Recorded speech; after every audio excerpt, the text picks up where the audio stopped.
Kita akan terus bersama narasumber kita yang kita jemput ke studio, iaitu Yang Mulia Ustaz Farizal Ali, merupakan seorang penolong kaunselor penjara Pakatan. Kita terus sapa beliau ni, Tan. Assalamualaikum Ustaz. Waalaikumsalam warahmatullahi Khabarnya Ustaz? Alhamdulillah baik. Alhamdulillah. Alhamdulillah. Sihat, Baik dan juga ceria. Alhamdulillah. Jadi Bapa, terima kasih kepada Tuan Ustaz kerana sudi datang ke studio pagi untuk kita ni merefleksi diri kita ni mengenai dengan perjalanan agung ini. Jadi sebagai mukadimah, kita akan beri ruang kepada Ustaz untuk menjelaskan mengapa kita ni perlu merefleksi perjalanan agung ini, Ustaz. Silakan. Terima kasih. Bismillahirrahmanirrahim. Alhamdulillah wasyukrulillah wassalatu wassalamu ala Rasulillah wa ala alihi wa sahbihi wa man walah. Subhanaka la ilma lana illa ma 'allamtana innaka antal alimul hakim wa la haula wa la quwwata illa billahil aliyyil azim. Rabbi shrah li sadri wa yassir li amri wahlul 'uqdatam min lisani yafqahu qawli, amma ba'd. Yang mulia puan dan tuan penyampai, Dini dan juga Itan, dan juga ada penonton yang dirahmati Allah sekalian. Assalamualaikum warahmatullahi wabarakatuh. Pertama sekali, alhamdulillah, bersyukur kehadrat Allah Subhanahu wa taala kerana dengan izin serta limpah rahmat dan petunjuk hidayah daripadanya jua, kita ni dapat dipertemukan lagi dalam rancangan Rampai Pagi untuk pertemuannya pada kali ini. Dan apa yang saya harapkan, mudah-mudahan apa jua yang akan disampaikan ataupun apa jua yang akan dikongsikan nanti akan dapat memberikan sesuatu yang bermanfaat untuk diri kita ni bersama, insya-Allah. Baiklah, ada penonton yang dirahmati Allah, seperti mana tadi yang dikemukakan persoalan daripada penyampai tadi, mengapa kita perlu merefleksi perjalanan agung. Maksud perjalanan agung sini inilah kita ni kan menyentuh mengenai perjalanan agung ataupun Isra' Mi'raj, Nabi junjungan besar kita ni, Nabi Muhammad sallallahu alaihi wasallam. Jadi sebelum saya menjawab persoalan itu, terlebih dahulu saya ingin mengajak ada penonton dan kita ni yang ada di sini ni lejua untuk sama-sama memuhasabah diri kita ni. Cuba refleksi diri kita ni. Adakah kita ni sudah benar-benar memahami, menghayati, kemudian meyakini akan peristiwa Isra' dan Mi'raj Rasulullah sallallahu alaihi wasallam ini? Ini satu persoalan yang perlu kita jawab, dan jawapannya mesti ada dalam diri kita masing-masing. Sebab kalau kita lihat umur kita ini masing-masing, kalau contohnya kalau saya ni dalam 40-an sudah, kalau sekiranya umur saya 10 tahun, saya boleh faham sudah ceritanya kita ni. Daripada umur 10 tahun sampai 40-an ini, barangkali dalam masa 30 tahun itu, saya setiap tahun akan selalu mendengar mengenai peristiwa Isra' dan Mi'raj Rasulullah sallallahu alaihi wasallam, dan macam itu juga dengan bis kita, mengikut umur bis kita masing-masing lah. Jadi cuba tanya diri kita ni, sepanjang umur kita ni itu, adakah kita ni sudah benar-benar memahami, menghayati dan meyakini akan peristiwa Isra' dan Mi'raj Rasulullah sallallahu alaihi wasallam? Seperti mana yang kita ni selalu lihat dalam televisyen, contohnya ceramah-ceramah, mungkin dalam radio, mungkin dalam Facebook kalau zaman sekarang ini, dalam Instagram, Twitter dan sebagainya. Entah-entah pun barangkali sebelum kita ni menyambut tahun ini, kita ni ada menerima WhatsApp. Ada cerita-cerita pasal peristiwa Isra' dan Mi'raj Rasulullah sallallahu alaihi wasallam. Tapi persoalannya, sekali lagi saya ulang, persoalannya ialah adakah kita ni sudah memahami, menghayati dan meyakini akan peristiwa Isra' dan Mi'raj ini? Jawapannya ada dalam diri kita ni. Kenapa saya menyentuh perkara ni? Perkara ni sangat penting sebenarnya. Mengapa saya mengatakan ini sangat penting? Sebab peristiwa Isra' dan Mi'raj ini berlaku, sebenarnya salah satu padanya ialah untuk menguji keimanan. Kalau di zaman Rasulullah sallallahu alaihi wasallam masa itu, peristiwa Isra' dan Mi'raj ini sebenarnya menguji keimanan umat yang ada pada zaman itu. Kita bayangkan saja, banyak umat Islam masuk Islam masa itu, menerima Islam. Tapi apabila Rasulullah sallallahu alaihi wasallam menceritakan kepada umat Islam masa itu mengenai dengan peristiwa yang baginda telah dimi'rajkan, kemudian apa yang berlaku kepada umat Islam masa itu? Kebanyakan umat Islam masa itu kufur. Kemudian dia dapat menerima apa yang disampaikan oleh baginda Rasulullah sallallahu alaihi wasallam. Maksudnya seolah-olah masa itu Allah tapis antara banyak-banyak orang yang beriman itu, Allah tapis. Rupanya ada di kalangan itu yang indah beriman, maksudnya kufur dengan apa yang telah disampaikan oleh Rasulullah sallallahu alaihi wasallam. Walaupun tadi lihat situasi itu semasa berada di zaman Rasulullah, kisahnya itu sampai sekarang terdengar, bukan bermaksud kita ni dah diuji. Maksudnya cerita ni pun, kisah ni tetap menguji keimanan kita ni. Tetap menguji keimanan kita ni. Sebab itu kalau kita lihat ataupun tadi tanya diri kita masing-masing, adakah kita ni sudah benar-benar beriman dengan peristiwa Isra dan Mi'raj Rasulullah sallallahu alaihi wasallam? Tepuk dada tanya iman kita ni lagi. Kata mungkin ada orang cakap, sudahnya aku sudah beriman dengan peristiwa ni. Apa buktinya? Kita ni refleksi diri kita ni, muhasabah diri kita ni. Apa buktinya? Okeylah, kalau cuma tu kita ni lihat saja. Dalam peristiwa Isra dan Mi'raj itu Allah Subhanahu wa taala telah memperlihatkan banyak bukti-bukti kepada Rasulullah sallallahu alaihi wasallam akan kebesaran Rasulullah akan kebesaran Allah Subhanahu wa taala. Dan dalam perjalanan itu Allah telah memperlihatkan Rasulullah satu keadaan di mana Rasulullah sallallahu alaihi wasallam pernah terjumpa sekumpulan orang mengambil batu kemudian dipacahkannya kepalanya. Ada benar cerita tu dipacahkannya kepalanya. Habis itu berbalik semula. Dipacahkannya lagi, dibalik sebulan. Macam itulah yang dilihat oleh Rasulullah sallallahu alaihi wasallam. Jadi apabila Rasulullah lihat peristiwa ini, ia pun bertanya kepada malaikat Jibril, apa ninya? Kenapa ninya? Jadi malaikat Jibril belum jawab, katanya, atulahnya orang-orang yang selalu barat kan sujud. Maksudnya malaskan solat malaskan solat. Jadi apabila kita ni lihat daripada peristiwa itu, ada kita ni sudah mengambil pengajaran? Betul. Ini jawapannya. Kalau kita ni benar-benar beriman dengan apa yang dikatakan itu, sudah pasti kita ni tidak akan mengabaikan solat tadi. Kita ni akan bermalas-malasan. Sebab apa? Sebab kita ni beriman, yakin benar-benar apa yang telah disampaikan itu. Sebab ini adalah pengajaran daripada peristiwa Isra dan Mi'raj. Itu baru yang pertama. Kemudian yang kedua, kalau kita ni perhatikan, ada Rasulullah sallallahu alaihi wasallam juga berjumpa dengan satu kaum yang sedang menggunting bibirnya dan juga lidahnya. Gunting tumbuh balik. Gunting balik. Ini selalu sudah kita dengar kali ceritanya. Tapi apabila Rasulullah lihat, ia pun bertanya kepada malaikat Jibril. Apa katanya? Apa ninya? Jadi malaikat Jibril pun menjelaskan, itulah bayangan orang yang suka membuat fitnah dan mengadakan sesuatu yang ia sendiri tidak melakukan. Tapi adakah tadi mengambil pengajaran daripada peristiwa ni? Jangan terjauh lah. Kadang-kadang kita ni tahu sudah perkara macam ni, masih juga kita ni menyebarkan fitnah. Contohnya melalui mana? Kalau dari mulut kita ni dari handphone, WhatsApp dan sebagainya. Netizen Ustaz. Tadi sendiri dia tahu cerita, tapi kita ni sebar. Sama lah cerita ni. Kalau kita ni benar-benar beriman dengan peristiwa ni, sudah pasti dia akan mengelakkan, menjauhkan perkara-perkara ni.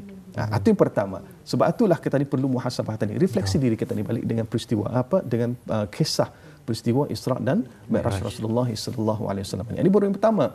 Yang kedua, kenapa kita ni perlu refleksi peristiwa Isra dan Mi'raj ini juga ataupun perjalanan agung ini? Sebab ia bukan kisah ataupun cerita dongeng.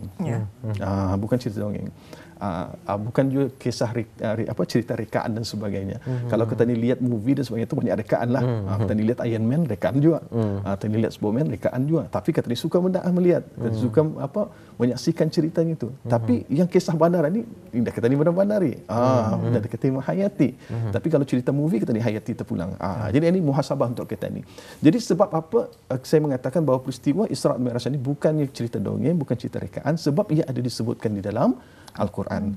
Sebab perkara ini jelas seperti mana firman Allah Subhanahu wa taala, a'udzubillahi minasyaitonirrajim, subhanallazi asra bi'abdihi lailam minal masjidil haram ilal masjidil aqsa alladzi barakna haulahu linuriyahu min ayatina innahu huwas samiul basir. Suraqallahul azim, yang bermaksud Maha suci Allah yang telah menjalankan hambanya pada malam hari dari Masjidil Haram, yakni di Mekah, ke Masjidil Aqsa, iaitu di Palestin, yang kami berkati sekelilingnya, untuk memperlihatkan kepadanya tanda-tanda yakni kekuasaan dan kebesaran kami. Sesungguhnya Allah juala yang maha mendengar, lagi maha melihat. Jadi sini sudah bukti rakyat ini bahawa Al-Quran menjelaskan, maksudnya apa saja sesuatu yang disebutkan dalam Quran, maka ini sesuatu yang sangat penting. Jadi sepatutnya kita ni imani. Sebab apa? Kalau kita ni indah yakin dengan apa yang diceritakan dalam Quran, seolah-olah kita ni sudah indah yakin dengan Al-Quran. Dan apabila kita indah yakin dengan Quran, maksudnya satu rukun iman sudah kita ni rusak, macam itulah. Jadi itu secara ringkasnya dulu untuk mukadimah awal perbincangan kita ni untuk sesi ini, insyaAllah. Alhamdulillah, cukup padat sebenarnya Ustaz mukadimah daripada Ustaz hari ini. Saya bersetuju sebenarnya apabila Ustaz menyatakan di antara sebab-sebab kita ni kenapa kita ni perlu untuk menjadikan untuk kita ni membuat refleksi di atas peristiwa perjalanan agung, dan Ustaz tadi juga ada menerangkan Mungkin kalau kebanyakan pada kita ni sudah mendengar perkara ni, ikutlah macamnya Ustaz tadi, usia tadi pun mematangkan kita ni, sering kali dengar, tapi yang paling penting juga barangkali ada untuk mengetahui perbezaan di antara tahu dan faham ni Ustaz. Mungkin tadi tahu tapi tadi faham. Jadi kalau sudah anda faham, macam mana tadi kan memahami dan juga menghayati dan juga meyakini peristiwa Isra dan Mi'raj. Tapi untuk membantu barangkali Ustaz, mungkin ada adik-adik kita yang menyaksikan sampai pagi hari ini, mungkin secara ringkas dapat dikongsikan barangkali Ustaz di antara peristiwa perjalanan agung Isra dan Mi'raj Nabi junjungan besar kita Nabi Muhammad sallallahu alaihi wasallam untuk renungan kita yang bersama lagi semula. Ustaz, silakan. Terima kasih ini. Baiklah, penonton yang dirahmati Allah. Memang kalau kita ni mahu mengetahui lebih lanjut mengenai peristiwa Isra dan Mi'raj ini, kita ni perlu pelajari, kemudian difahami. Lepas tadi fahami, kita proses, kena hayati akan peristiwa itu. Macam kata ni lihat, kata saya tadi, drama. Kalau selalunya kalau kanak-kanak macam contohnya cerita apa tu, yang berbualan silat-silat tadi. Ada penghayatan. Balik rumah bersilat tu juga, tu ada penghayatan. Jadi sama je dengan peristiwa Isra dan Mi'raj ini, kita ni perlu hayati macam mana berlakunya peristiwa Isra dan Mi'raj, macam mana keadaan Rasulullah sallallahu alaihi wasallam. Kita ni hayati, dan apabila kita ni hayati, baru tak akan timbul satu perasaan dalam diri kita ni, rasa untuk membuat perubahan dan sebagainya. Ini dinamakan sebagai kesedaran.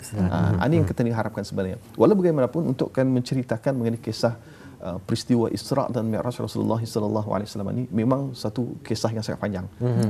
Tadi habis 9.40 kan?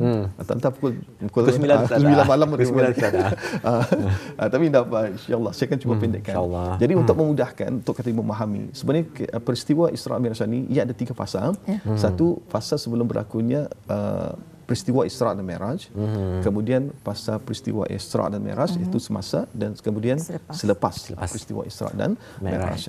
InsyaAllah saya akan cuba kongsi sedikit-sedikit lah. Tapi biasanya yang fasa yang semasa tu memang sudah selalu terdengar lah. Tapi saya ringkaskan saja. Jadi kita ni cuba ambil fasa yang pertama. Jadi fasa yang pertama tu sebenarnya sebelum berlaku peristiwa Isra dan Mi'raj Rasulullah sallallahu alaihi wasallam. Di mana dalam fasa ni masa tu Rasulullah sallallahu alaihi wasallam berada dalam tahun kesedihan. Ataupun tahun duka cita kena panggil. Kenapa kena panggil tahun kesedihan ataupun tahun duka cita?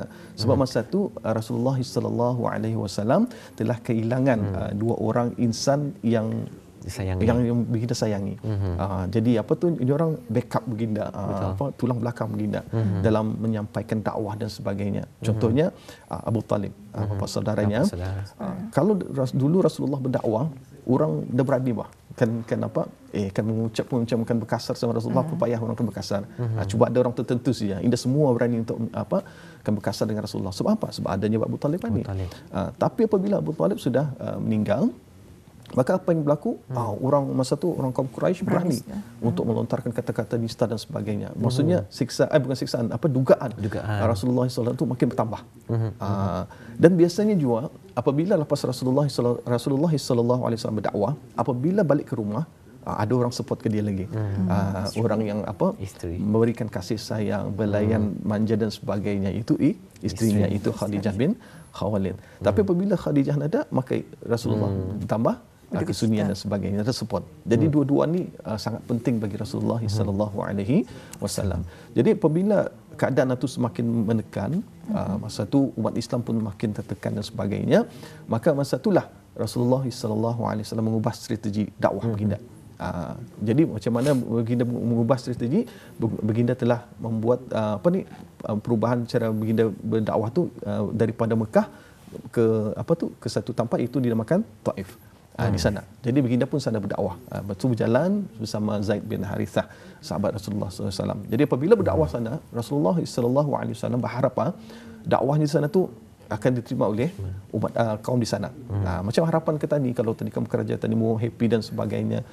Kadang-kadang kita ni apabila kerajaan tiba-tiba apa berlaku? Rupanya apa yang kubayangkan rupanya nadanya. Bayangkan happy, rupanya macam ada siksa rupanya kerajaan ni. Contoh kalau kita ni. Tapi Rasulullah SAW sama juga apabila berdakwah sana, rupanya mendapat tentangan yang lebih hebat dibandingkan Mekah. Baginda dilontar dengan batu dan sebagainya. Zaid bin Harithah, sahabat, cuba berusaha untuk mengcover menutup, melindungi Rasulullah SAW, tapi tetap juga kena batu dan akhirnya berdarah. Kita ni berdarah. bayangkan saja kalau Rasulullah berjalan, yang tadi kalau tadi basah kasut tani, cik cik cik, bunyi sepatulah. Macam itulah juga bunyi selipar Rasulullah. Tapi bunyi itu bukan air, tapi disebabkan darah. Jadi kalau kita bayangkan, Masya Allah, rasakan menangis tadi. Kalau kita bayangkan macam mana insan yang kita ni sayanginya kita ni dalam keadaan macam itu. Kalau dibayangkan, sebab tu ada penghayatan itu sangat penting dalam diri kita ni. Jadi sebab itulah apabila Rasulullah keluar daripada Taif itu, maka berehat dengan dengan sahabat Harisah, Zaid, sama Zaid sahabat. Kemudian lepas duduk rehat itu, apa yang dibuat oleh Rasulullah? Rasulullah terus berdoa. Rasulullah berdoa. Dan doa ni biasa saja, saya bacakan saja. Tapi kalau dihayati doanya ini memang sesuatu yang sangat sedih lah sebenarnya. Kata Rasulullah berdoa, Allahumma ya Allah, kepadamu aku mengadukan kelemahanku, kekurangan daya upayaku di hadapan manusia. Wahai Tuhan yang Maha Penyayang, Engkaulah Tuhan orang-orang yang lemah dan Tuhan pelindungku.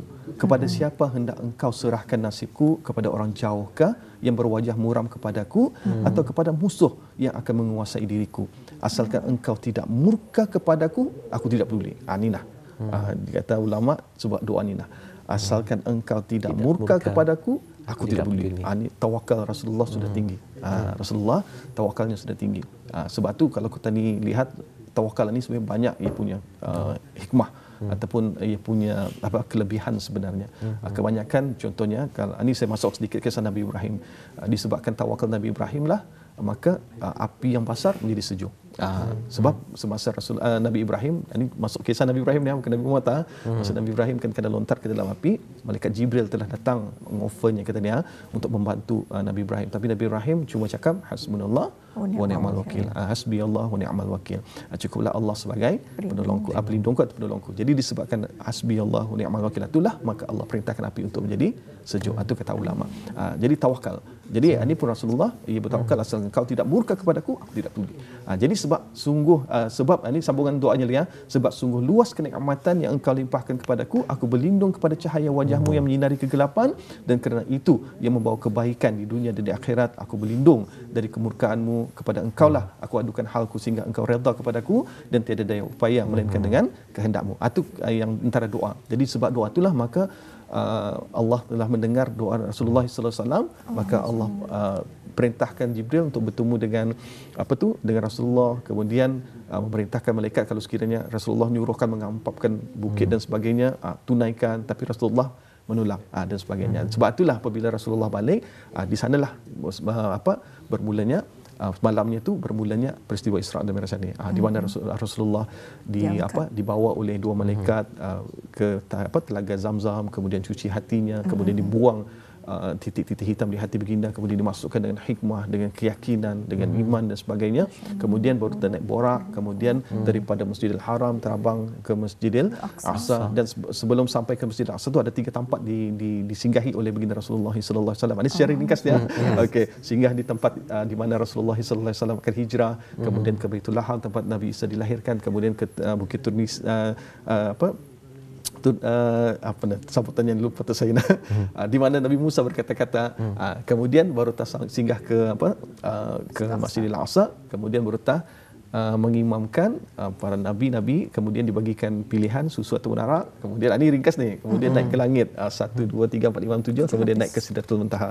Dan apabila naik ke Sidratul Muntaha, di sana berkata-kata dengan Allah, kemudian Allah anugerahkan ataupun syariatkan solat. Asalnya 50. Ada ceritanya lagi lah, terpanjang tu. Jadi kurang jadi 5. Jadi habis tu turun, kemudian menyampaikan kepada kaum muslimin masa tu dan orang Quraisy. Kemudian ada yang beriman dan ada yang tidak beriman. Itu secara ringkasnya. Okey. Inilah tapi poin penting di sini ialah dalam peristiwa Isra dan Mi'raj itu ialah adanya pensyariatan solat. Wallahu a'lam. Masya-Allah ya, kalau kita menghayati bersama ya peristiwa perjalanan agung ini ya, Nabi Muhammad SAW apabila mendapatkan perintahlah mengenai dengan surat ini, memang panjang lebar sebetulnya. Tapi ini ya secara ringkas sahaja. Dan seterusnya ni Ustaz menerusi peristiwa tersebut, apa antara hikmah yang dapat kita ambil menerusi peristiwa perjalanan agung ini? Alhamdulillah. Kalau menceritakan mengenai dengan hikmah ini pun ia memang panjang juga. Tapi secara ringkasnya dapat kita lihat di sini antara hikmahnya saja pada peristiwa awal itu saja. Fasa yang pertama yang saya sebutkan tadi, pertama ialah kesabaran dalam menghadapi apa jua ujian yang ditimpakan oleh Allah Subhanahu Wa Taala kepada kita ni.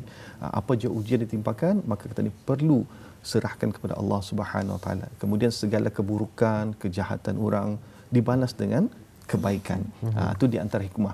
Kemudian tu fasa pertama. Fasa kedua tu tadi apa yang dapat kita perhatikan ialah hikmahnya ialah apabila kita ingin mendekatkan diri kepada Allah, bersihkan hati kita ni, sucikan hati kita ni. Jangan ada benda-benda lain lagi di hati kita ni apabila kita ni berhadapan dengan Allah Subhanahu Wa Taala. Kebanyakan kita ni contoh dalam solat saja. Kalau tadi sembahyang, ya Allah, macam-macam kita difikirkan, bukannya kan merasakan seolah Allah ada di depan kita ni. Tadi rasakan berfikir masa depan kita ni, mungkin kunci kereta tinggal, mungkin laparkan makan, mungkin ingaukan berjumpa kawan dan sebagainya. Ini yang selalu bermain di fikiran kita ni. Sebab itulah penting kita ni muhasabah diri kita ni mengenai perkara ni. Sebaik hikmah ni kita boleh rujuk lagi dalam mana-mana kitab. Barangkali secara ringkasnya itulah yang dapat saya sampaikan dulu, insya-Allah. Alhamdulillah. Soalan yang cukup menarik sebenarnya Ustaz daripada Intan dan juga perkongsian daripada Ustaz tadi. Lagi sekali dapatlah kalau disimpulkan je Ustaz, kepentingan kita ni kita memahami ni Ustaz. Apabila kita memahami, dapat tadi menghayati sebenarnya hikmah yang terdapat di sebalik peristiwa perjalanan agung. Jadi untuk tahun ini Ustaz, sebenarnya dengan sambutan Isra Mi'raj kami, kita sering memberikan mengenai dengan kepentingan tadi mendirikan solat kita ni. Solat itu sebagai tiang agama. Mungkin kalau Ustaz boleh berkongsi sedikit mengenai dengan perkara ini Ustaz, silakan. Okey, terima kasih. Insya-Allah saya akan cuba terangkan secara ringkas juga. Okey, sebelum saya menyentuh ataupun menjawab persoalan itu, cuba tanya diri kita ni lagi. Sekali lagi saya muhasabah diri kita ni. Apa yang kita ni inginkan dalam kehidupan ini? Secara ringkasnya, kita ni mau kaya, kita ni mau pandai, kebahagiaan, ketenangan, sihat, apa lagi? Dalam aspek kekeluargaan, kita mahu keluarga yang bahagia. Dalam aspek persahabatan, kita mahu persahabatan yang jujur, akrab dan sebagainya. Semua kita ni mahukan dalam kehidupan. Maksudnya dalam kehidupan ini kita ni mahu sesuatu yang baik. Jadi sembahyang tiang agama. Okey, tadi lihat sini. Sembahyang tiang agama. Apabila sebut agama, agama ni agama Islam dan Islam ini adalah way of life, cara hidup. Maksudnya apabila disebut cara hidup, ia merangkumi seluruh aspek kehidupan tadi. Seperti mana saya sebut tadi lah, kita ni ia berkaitan dengan ekonomi, ia berkaitan dengan pendidikan, ia berkaitan dengan perhubungan, semua apa yang kita ni inginkan dunia ni yang berkaitan dengan kehidupan, itulah agama. Faham maksud saya tak? Okey, jadi kita ni sudah pasti mahu kehidupan tadi ni sesuatu yang terbaik. Jadi untuk sesuatu yang baik, maka kita perlu pastikan tiangnya teguh. Kalau sekiranya tiangnya runtuh, maka kehidupan tadi runtuh. Maksudnya kita ni perlu jaga solat. Jaga solat. Kalau solat tadi baik, maka kehidupan tadi baik. Sebab itulah ada pakar motivasi Islam mengatakan, kalau kita ni khusyuk dalam solat, maka tadi akan khusyuk dalam kehidupan tadi luar. Itu kuncinya. Sebab itulah kita ni muhasabah diri kita ni. Sudahkah kita ni perbaiki solat kita ni? Sudah selesaikah kita ni dengan solat kita ni? Cuba kita diperhatikan. Kalau kereta setiap berapa 30,000, 10,000 kah? Setiap 10,000 apa yang dibuat? Servis. Tani solat kita ni sudah kita ni servis solat kita ni. Maksudnya bacaan kita ni sudah lurus ke indah. Niat kita ni lurus ke indah. Menjaga waktu solat ke indah sudah. Cara kita ni berpakaian time sembahyang macam mana? Semua sudah terservis ataupun belum? Sudah ataupun belum? Kalau kita ni tadi sambil lewat saja, tak ada gunalah. Tak ada guna. Sebab apa? Sebab kalau kita ni kan melihat sama ada solat kita ni itu perfect ataupun indah, selesai ataupun indah. Caranya mudah saja. Ada indikatornya. Indikatornya kita rujuk pada ayat Quran surah Al-Ankabut ayat 45. Kata Allah, a'udzubillahi minasyaitonirrajim, innas salata tanha 'anil fahsya'i wal munkar. Maksudnya sesungguhnya solat itu mencegah daripada perbuatan fahsya, yakni keji dan munkar. Kalau sekiranya kita ni sembahyang, tapi dalam masa yang sama kita ni masih membuat kekejian, kemungkaran dan sebagainya, maksudnya solat tadi belum sempurna. Belum lagi. Jadi sebab itulah kita perlu perbaiki. Kalau sudah kita ni baiki benar-benar solat kita ni, insya-Allah ada juga tandanya. Apa tandanya? Kita lihat dalam surah Al-Mu'minun. Apa kata Allah? A'udzubillahi minasyaitonirrajim. Qad aflahal mu'minun alladzina hum fi salatihim khashi'un. Yang bermaksud sesungguhnya berjayalah orang yang beriman. Ini nak kunci iman. Yang kedua, mereka yang khusyuk dalam solatnya. Itulah. Jadi apabila kita ni memastikan sama ada solat kita berkesan ataupun tidak, baik ataupun tidak, ada dua cara. Kalau dapat mencegah kita ni daripada kemungkaran, insya-Allah. Kemudian yang kedua, kita ni dapat berjaya dalam kehidupan, itulah di antara kunci-kunci kita ni sudah mendirikan tiang agama kita ni. Wallahu a'lam. Itu secara ringkasnya. Alhamdulillah ya. Jadi apa-apa terima kasih kita ucapkan kepada Ustaz Farizal Ali kerana sudi ya untuk berkongsi kepada kita mengenai dengan refleksi perjalanan agung ini. Apa terima kasih Ustaz. Sama. Assalamualaikum. Waalaikumsalam warahmatullahi